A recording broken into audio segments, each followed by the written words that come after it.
जय माँ कामाख्या दोस्तों, जय माँ बगला मुखी।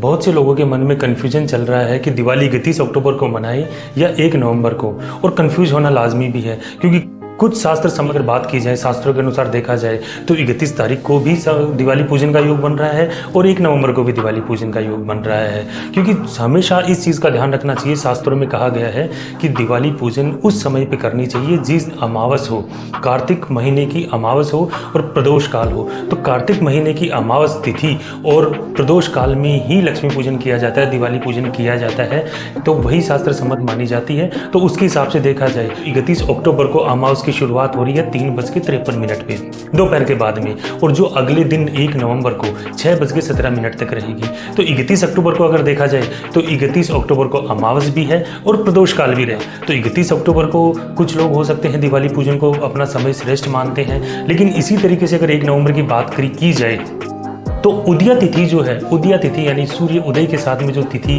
अगर हम देखते हैं तो उसी को तिथि माना जाता है शास्त्रों में। अगर उसके हिसाब से देखा जाए तो उदया तिथि जो है वो 1 नवंबर को पड़ रही है। अमावस जो है सूर्य उदय होने के साथ में जो तिथि लग रही है वो अमावस है, लेकिन इस दिन ये अमावस का समय जो है ये 6:17 तक रहेगा। और कहा गया है कि दिवाली पूजन के लिए अमावस भी होनी जरूरी है और प्रदोष काल का होना भी जरूरी है। तो 1 नवंबर के दिन प्रदोष काल तो रहेगा, लेकिन अमावस का जो समय है वो 6:17 तक ही रहेगा शाम को, इवनिंग में।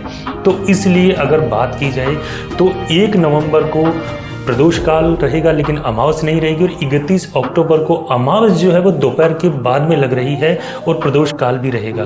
तो कुछ लोग हो सकता है देश के अपनी दुनिया के हिस्सों में कुछ लोग 31 अक्टूबर को दिवाली मानना श्रेष्ठ माने, कुछ लोग 1 नवंबर को मानना श्रेष्ठ मानेंगे। लेकिन अगर ज्योतिष पंच की बात करें, जैसे कि मैं आपको सामने दिखा रहा हूँ, ज्योतिष पंचांग की बात करें तो इस पंचांग में साफ साफ लिखा हुआ है कि जिस 2 दिन लगातार एक तिथि चल रही होती है, 2 दिन अमावस अगर लगातार 2 दिन है और प्रदोष काल भी दोनों दिन रहता ही है, तो दूसरे दिन की जो तिथि है उसी को मान के दिवाली पूजन करना चाहिए। ये मैं नहीं कह रहा, ये पंचांग कह रहा है, सामने मैं पेश कर रहा हूँ। तो यही रही कन्फ्यूजन की बात। तो अगर उदय तिथि के हिसाब से देखा जाए तो 1 नवंबर को दिवाली पूजना श्रेष्ठ माना गया है, क्योंकि शास्त्रों में कहा गया है कि 2 दिन लगातार तिथि आने के बाद में दूसरे दिन की जो तिथि है वही मानी जाती है।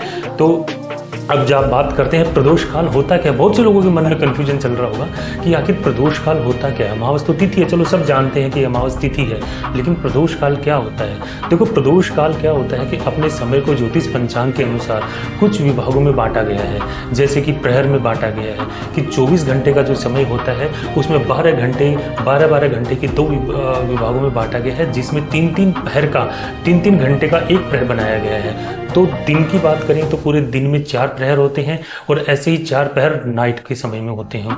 तो प्रदोष काल उस समय को कहते हैं जब शाम को सूर्यास्त शुरू हो जाता है, रात्रि पहर शुरू हो जाती है। रात्रि का पहला पहर जो होता है वो सूर्यास्त का समय होता है, और प्रदोष काल सूर्यास्त के पहले 45 मिनट का जो समय होता है, और सूर्य अस्त होने के बाद में जो 45 मिनट का समय होता है उसको प्रदोष काल कहा जाता है। तो प्रदोष काल में पाठ पूजा करना श्रेष्ठ माना गया है, और प्रदोष काल में पूजा करने से भगवान शिव प्रसन्न होते हैं। कहा जाता है कि भगवान शिव धरती पे विचरण करते हैं, भ्रमण करते हैं, और जब वो देखते हैं कि प्रदोष काल में जो इंसान पूजा करते हैं उनके लिए उन पे भगवान शिव का आशीर्वाद हमेशा बना रहता है।